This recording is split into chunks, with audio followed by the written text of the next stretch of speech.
Shalom. Welcome back. First and foremost, I want to give all glory, praises, and honors to Yahweh, Bahashem, Yahweh Shai. I want to say double honors to the apostles and elders of Great Millstone. I want to give salutations to you brothers that's pushing His word in sincerity and in truth. And also, I want to shout out a couple brothers that donated. I want to say Thawada to you brothers. Hopefully, Yahweh Shai bless you brothers for what you did, because you did help out the ministry here in GMS Chicago. And I'm sure, like I said, Yahweh Shem Yahweh Shai is going to bless you brothers for that. All right. But today's lesson is going to be about a dream that my wife had, or it's a reoccurring dream that she keeps having. And it made me think about a scripture in a whole nother light, or a new way. Right. Now, the scripture that I'm talking about is in the book of Matthew, chapter 24 and 13. It says, "But he that shall endure unto the end, the same shall be saved." Right? Pretty straightforward. He that shall endure to the end, the same shall be saved. Now, in this dream, I'm not going to say everything in this dream is, is going to come to pass, or if it's a prophecy. But from the dream, I'm going to pull a couple scriptures that made me it made me think about, and hopefully some edification comes out of that. Now, the dream was basically in the near future, after society completely breaks down. All right, from she's assuming an economic crash, a civil war, certain things happen, and the way she described it was almost kind of like a post-apocalyptic movie, kind of like a Book of Eli or The Road. Have you ever seen them movies? Envision that. But we were wandering, we were walking, me, her, and my son. We were on foot because she was saying people that had cars, they were getting mobbed. Bunch of people would mob people for the car, take the car, stuff like that. So she was like, it was safer on foot. But we were walking and wondering.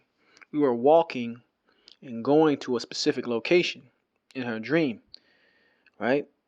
We had met up with some other brothers in the area, and we were just traveling someplace that we had to be, because in that time, I guess the Yahweh Shai was speaking to certain brothers and leading them to go somewhere. All right.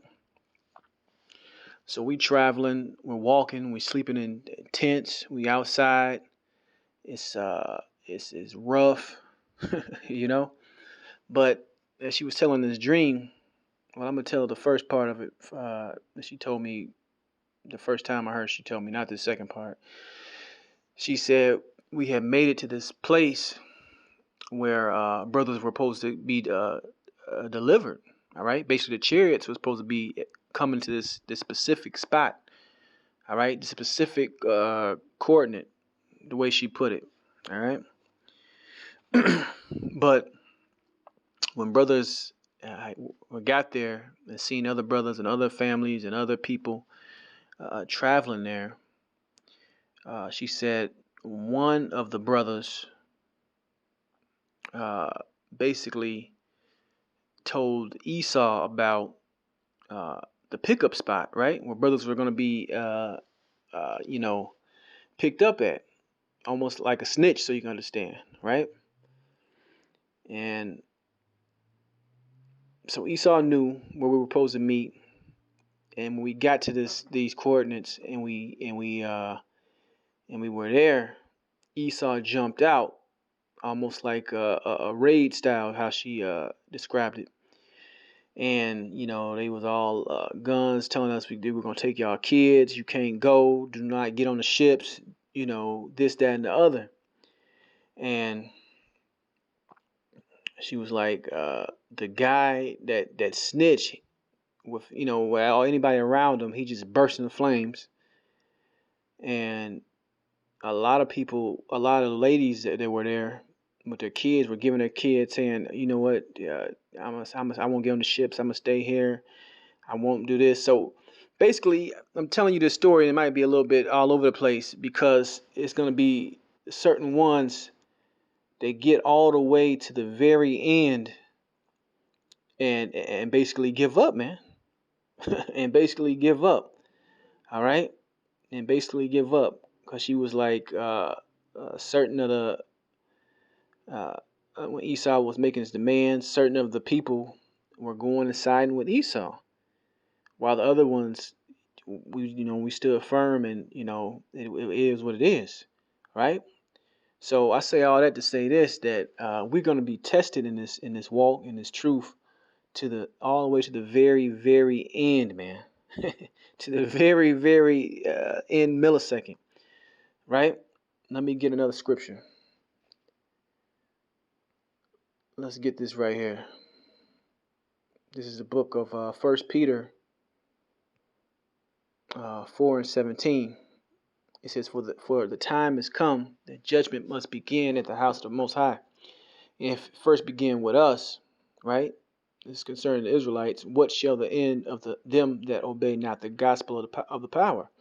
And if the righteous scarcely be saved, where shall the ungodly and the sinner appear? And I want to focus on the righteous scarcely being saved, because it's going to look like a lot of times where look like you might not make it, but you got to keep going. All right. It might look like you in a situation that that you can't be delivered from, but you got to keep going. Because if you meant to make it and you're a part of that elect, guess what? Yahweh Shem Yahweh Shai is going to deliver you from all these things, and you will, you will be delivered. You will be saved. All right, because that's true salvation right there. All right, enduring all the way to the end, not like these Christians and in these churches, they don't know what the hell they're talking about.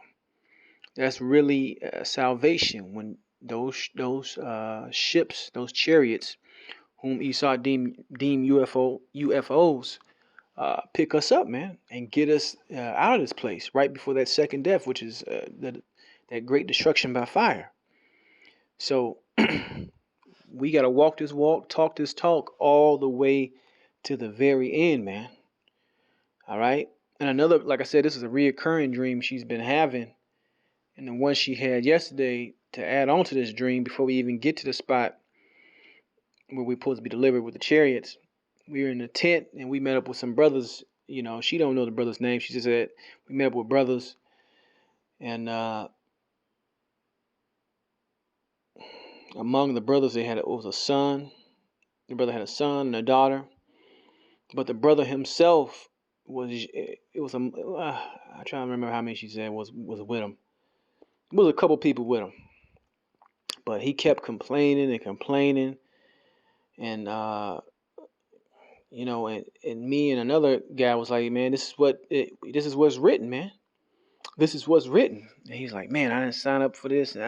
As though there's, the other option is be destroyed and, go along with Esau's system for the last few seconds of that before it's get destroyed, right? But the brother kept complaining. And then she said a demon was on him. And the brother was saying, well, you guys don't know what you're talking about. I'm supposed to go. Everybody not supposed to go. You're not part of the elect. And he tried to fight and kill other brothers within our travels to this spot. So he completely bugged the hell out, and he had to be put down. So I'm just telling you this story because it's just a dream, but she was shaken up by the dream. But the edification from it is you got to endure to the very end, man. All right, into the very, very end. Now let me get another scripture. Let's go to the book of Acts 14:22. It says, confirming the souls of the disciples and exhorting them to continue in the faith. Right. So hopefully the brothers, or ladies that listen to this, get some kind of exhortation from it. All right. Because hard times are truly promised for the faith of Yahweh Shem Yahweh Shai, man. It just is, man. Hard times are promised if you really believe in this thing. So that's the point I wanted to pull out of those dreams that my girl had. It says, and that we must, through much tribulation, enter into the kingdom of the power. So much tribulation. It's not going to be a cakewalk. It's not going to be, a walk in the park. It's going to be real and it's going to be treacherous. Not saying it's going to play out like in a dream, but like I said, when I go back and look at that scripture in Matthew the 24th chapter, he that endureth to the end, that means to the very, very, very end, man. Because you're going to have some brothers see the chariots in the sky and might freak out, bug out, do something crazy and end up not being delivered, man. That's why wisdom and knowledge got to keep you stable in the times that we're coming into. All right.